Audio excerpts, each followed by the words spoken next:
Hey guys, welcome back to the channel. This is part 2 of the setup. If you haven't seen part 1, go watch it after you watch this, or whichever way you like.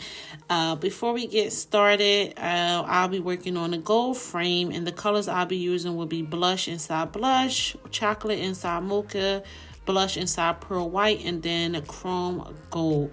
I am using a 260 to wrap it around the pole in the back, and you can also twist the balloons around the pole as well.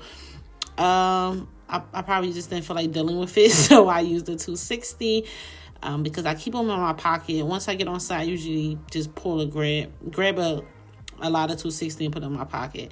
And right here I have clusters, and I'm using clusters of 6 balloons to attach to each other, and I'm using the neck of the balloon.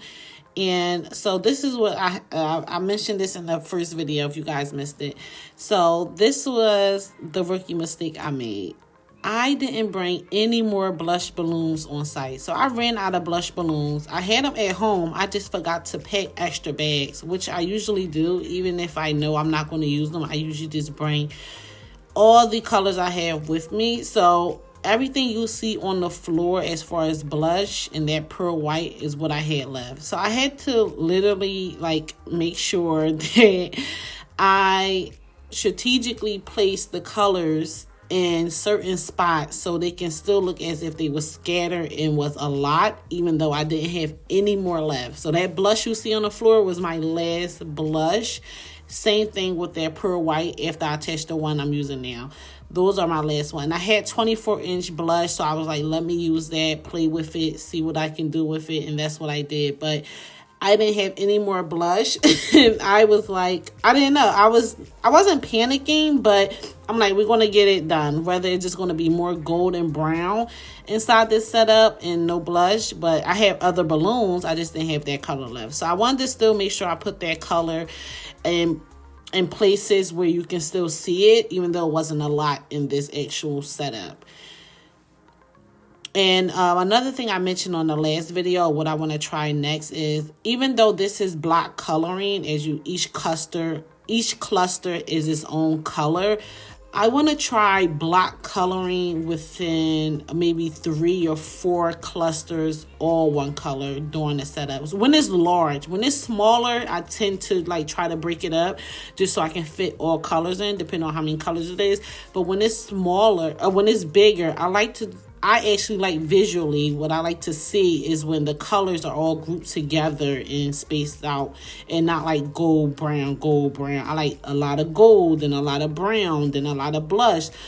So I'm going to try it out and see if I like it. I mean, I'm still in that phase where I'm still trying stuff out, still finding what I like. It's a creative process, so sometimes you may like it, sometimes you may not like it. And in this particular setup, even though it was gorgeous, of course, alhamdulillah, but I still wanted to see. I felt like it was missing something. I think if I would have maybe placed them in a more grouping, the colors and groupings, then it would have been a little better. But it happens. One thing I did have those 5-inch blush. I had a lot of 5-inch blush, so I did end up making some of those mini garlands, and I used that to fill in some of the spaces you'll see on the final setup, because I don't think I showed when I was putting those on the actual setup. And right now I'm just playing with the balloons. What happened here is I tied that gold cluster too close to that 24-inch balloon, so it kept bouncing off each other, and it wasn't allowing the 24-inch to stay up. So I end up I never took it off, which I should have. I ended up just figuring it out, but that's what happened. That gold cluster that's next to that big 24-inch balloons, I should have tied it to the mocha and not to the blush that's right over top of it, because it was kind of pushing the 24-inch in a weird space, and it was fighting back and forth, and I should have just moved it, but I ended up not moving it, but it still came out great. So be careful when you're tying your clusters next to 24-inch balloons. You want to make sure it's not over top each other, because then they're going to be fighting for the space, and that's kind of what happened here. And another thing you can do, which I didn't do, but I was thinking about it in the back of my head, but I only had 2 hours to set up both of these, so which we was running pretty good on time.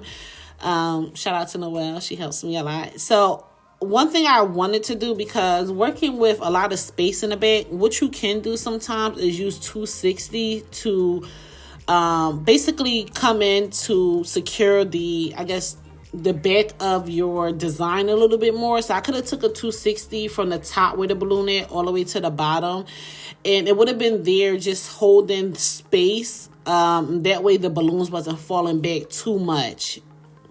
So that's definitely something you can do with any kind of design. Even if you're doing a wall and you're using poles, you can, you know, tie a 260 from one pole to the next pole and just do a whole little zigzag thing, and that can use as support for your actual wall. I seen it on Instagram. I seen it on Moments by Mick page, and she credited to the Balloon River that she learned it from. But I tried it once, I want to say, and it actually, yes, I tried it once outside. You guys seen that circus video? Not the circus video, the circus theme with the blue, yellow, red balloons. It was outside and we had to improvise. I used that method for that, and it kind of helped with the wall because it was literally no space. I used the tent and the table and the frame to kind of use that. And this is a prime example. How you see that gold is from that gold on the floor is go all the way up to the pole. I want to try that out, and I think I've probably done it before, of course, but I want to, now I'm conscious of it, so I want to try it where as though that whole grouping is like one color. And this is the final look, you guys. And the floral was attached to the frame by zip ties, if you guys have any questions about that. And as you see, those 5-inch balloons that I added. And if you haven't seen the setup for this, please go and watch it in the video. And if you want to see the final photos, go on my Instagram, Balloons by Lee. Number 3, I see.